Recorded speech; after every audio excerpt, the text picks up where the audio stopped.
श्रीमद् भागवत पुराण सुधा सागर पंचम स्कंद चौथा अध्याय में भक्तगणों आपको ऋषभ देव का राज्य शासन के बारे में कथा कहूँगा।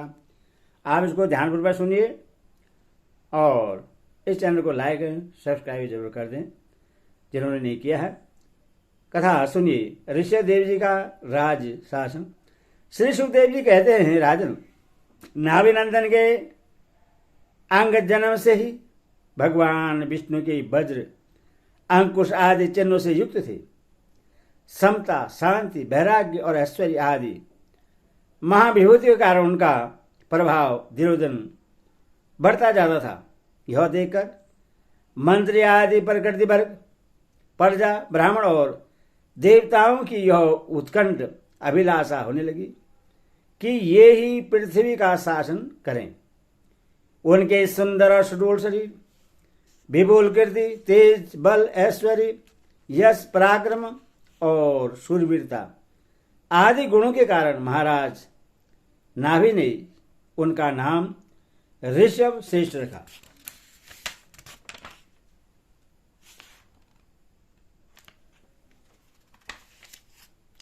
एक बार भगवान इंद्र ने ईर्ष्यावश उनके राज्य में वर्षा नहीं की। तब योगेश्वर भगवान ऋषभ ने इंद्र की मूर्खता पर हंसते हुए अपनी योग माया के प्रभाव से अपने वर्ष अजनाभ खंड में खूब जल बरसाया।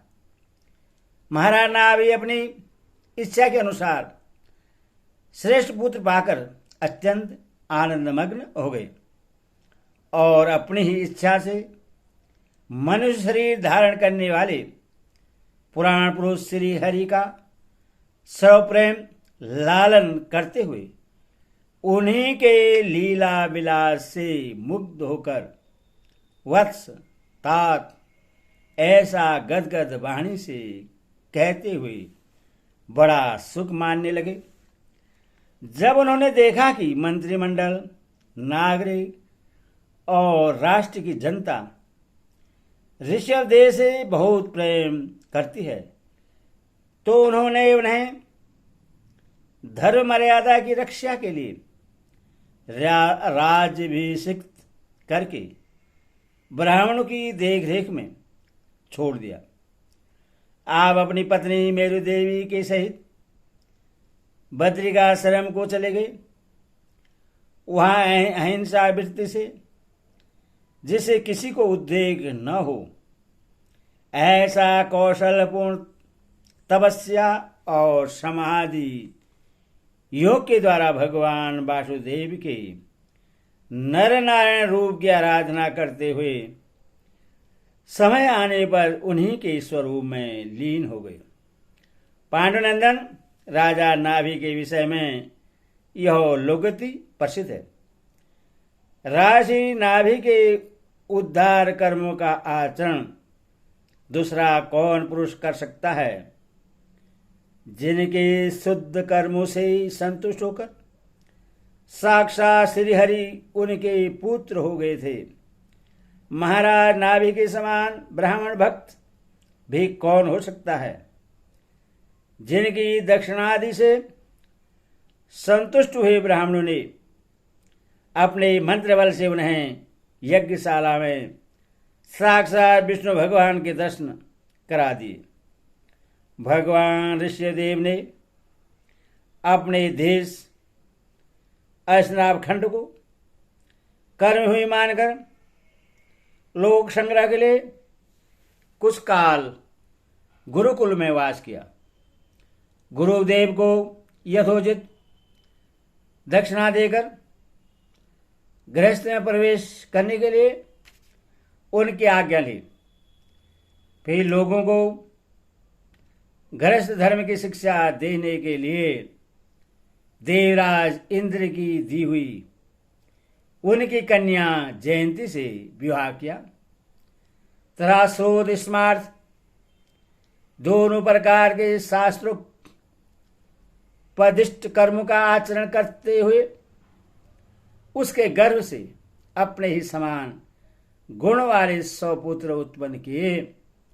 उनमें महायोगी भरत जी सबसे बड़े और सबसे अधिक गुणवान थे। उन्हीं के नाम से लोग इस अशनाभ खंड को भारतवर्ष कहते हैं।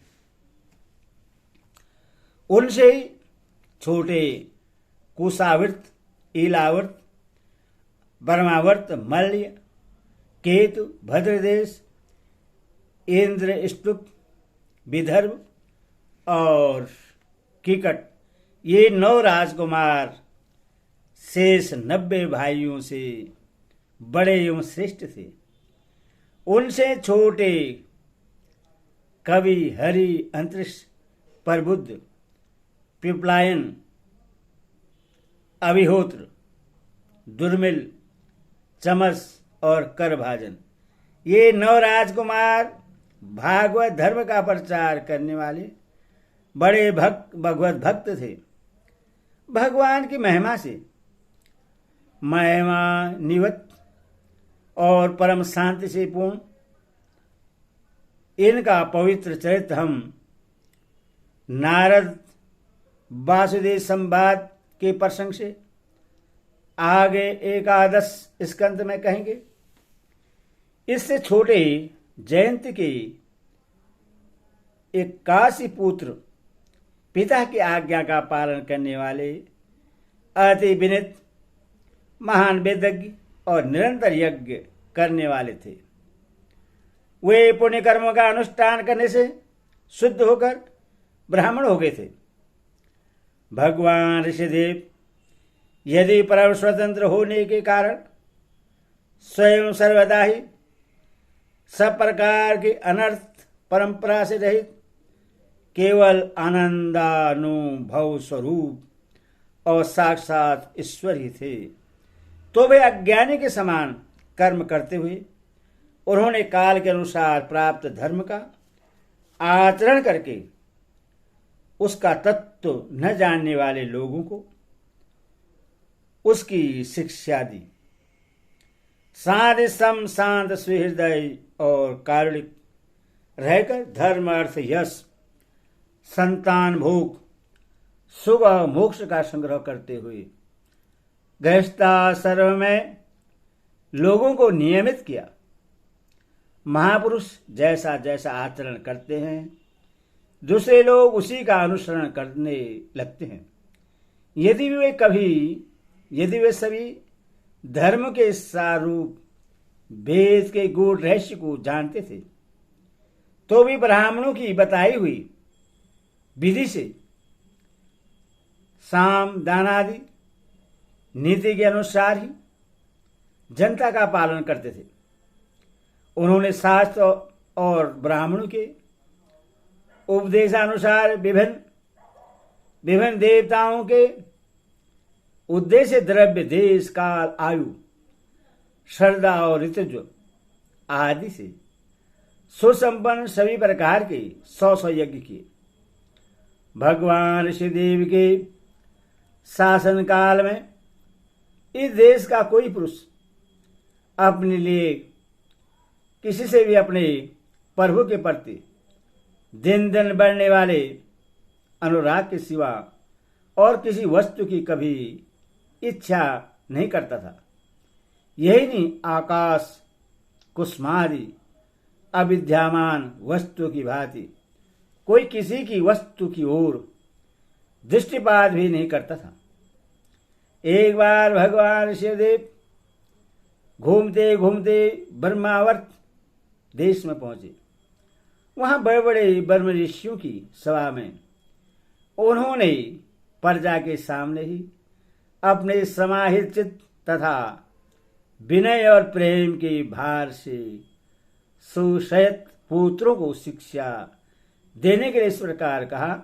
हरिओम तत्सत्, हरिओम।